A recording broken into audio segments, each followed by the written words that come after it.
안녕하세요. 힐링 여행자입니다. 동영상 제목 보셨죠?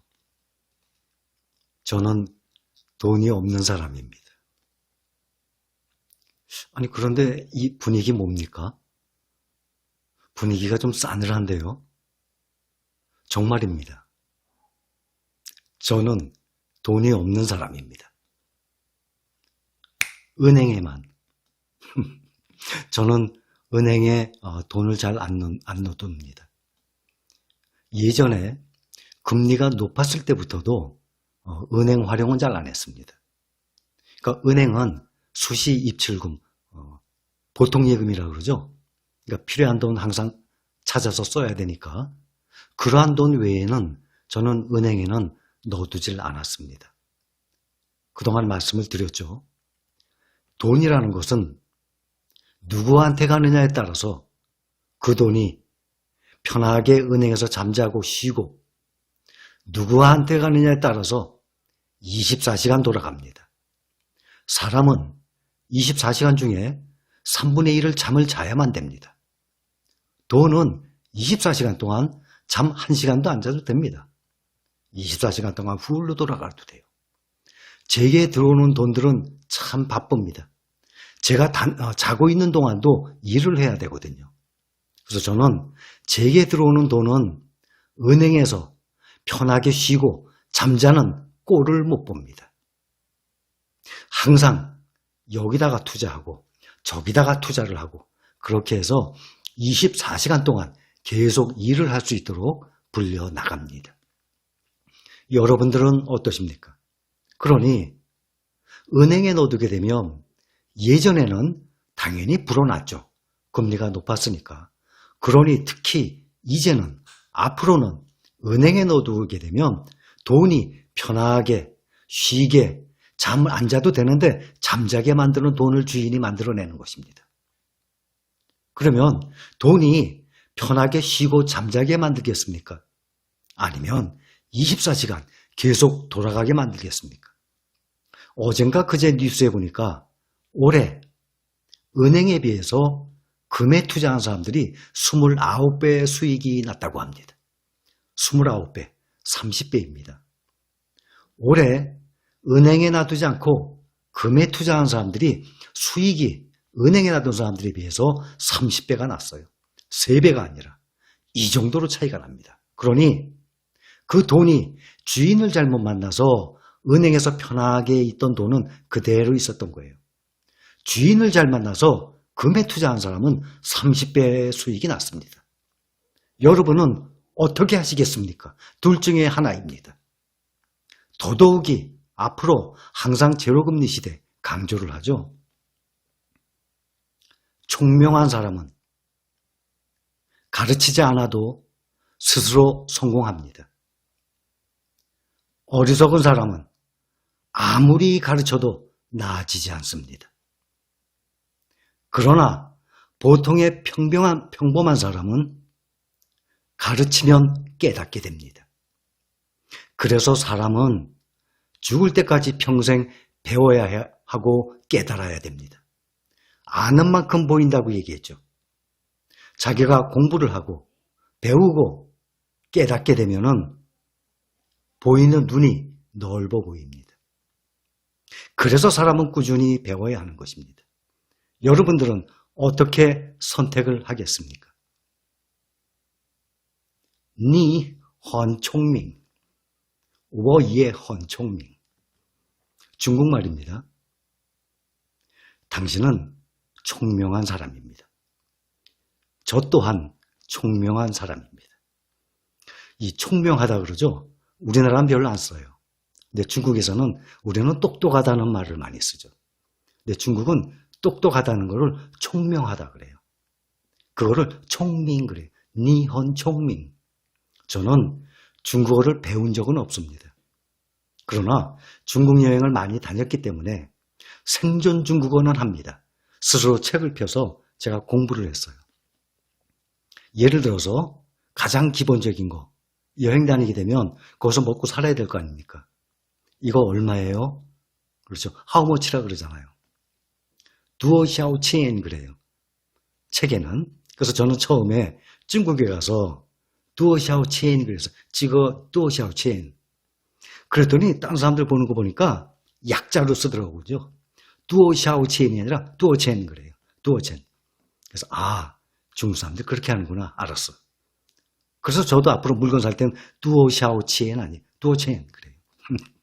그리고 뭐를 살 때 중국 사람들 보면 다른 나라도 마찬가지겠지만 외국인들한테는 비싸게 팔아요. 좀 마진을 높여서 1원짜리도 2원에 팔고. 그래서 무조건 사지 않고 사고 싶은 거 있으면 좀 기다립니다. 그러면 과일이든 과자든 뭐 음식이든 식당에 가격표가 써 있는 거는 괜찮죠. 근데 길거리 음식이나 예를 들어서 가격표가 없는 것들 보면 얼마인지 모르잖아요. 그러면 손님들이 와서 사가는 거 보고 저만큼 사는데 얼마 냈구나. 그럼 나도 그대로 사요. 그러면 바가지 안 당하죠. 워으얼러 그래요. 배고파요. 중요한 얘기 아닙니까? 생존 중국어. 으어가 배고프다는 말이에요. 워으얼러 그러면 배고파요.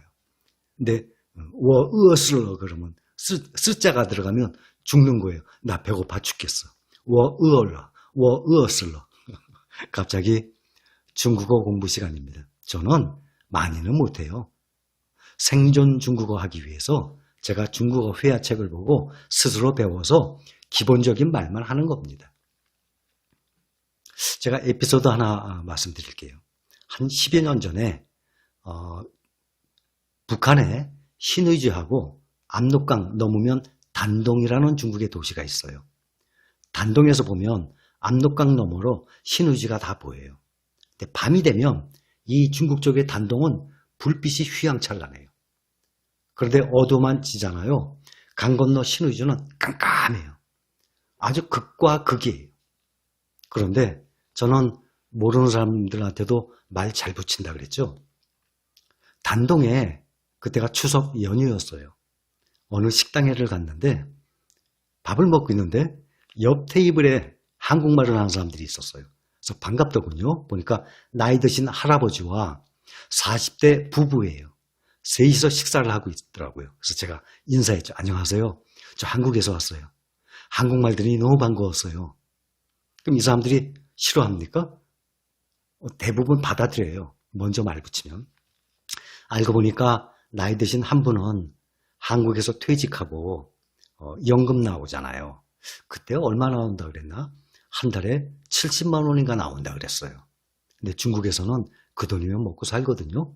그러니까 외식을 잘 안 하고 식생활을 하는데 한국보다는 아무래도 생활비가 저렴해요. 그래서 중국에 왔다 그러더군요. 작은 서민 아파트 하나 구입해서 거기서 부인은 없어요. 물어보진 않았어요.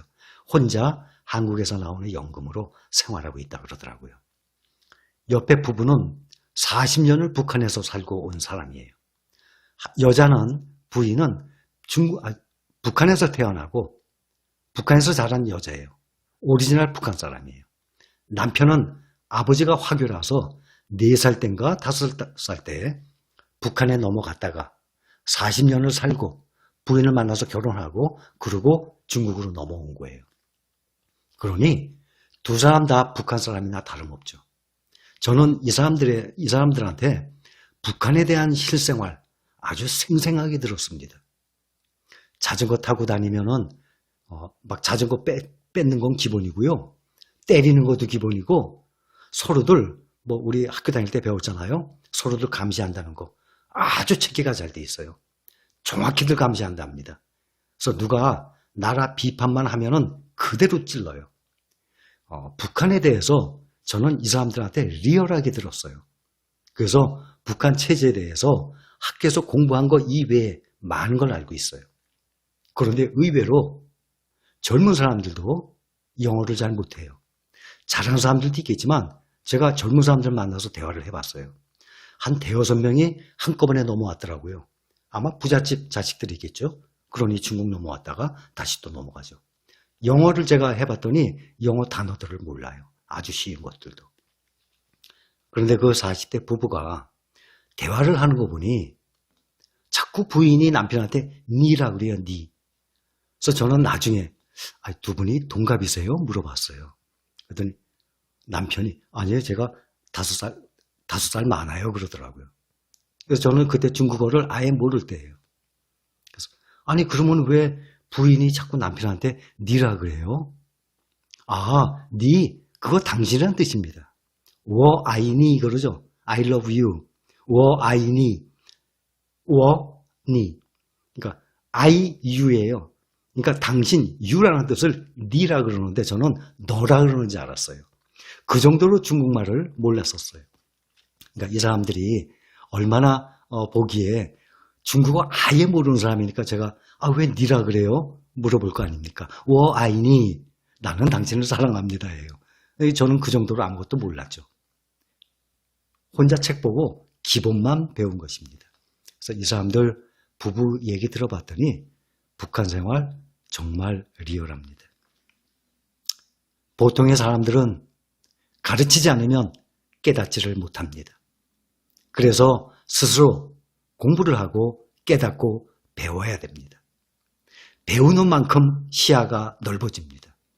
시야가 넓어지게 되면 지식이 쌓이고 자신감이 생깁니다. 그 자신감이 생기면 어리석게 은행에서 돈을 잠자게 쉬게 하지 않습니다. 주식, 그거 참 나쁘다고 생각하는 사람들이 많아요.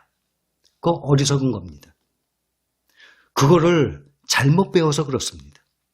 남들한테 들어서, 안 좋게 들어서, 도박으로 들어서, 위험한 거로 들어서 페이스북에 마크 저커버그, 또 마이크로소프트, 빌 게이츠, 또 테슬라 앨런 머스크, 워런 버핏, 세계적인 대사업가들한테 내가 지분을 넣고 투자를 하는 건데 그것이 왜 위험하고 도박입니까?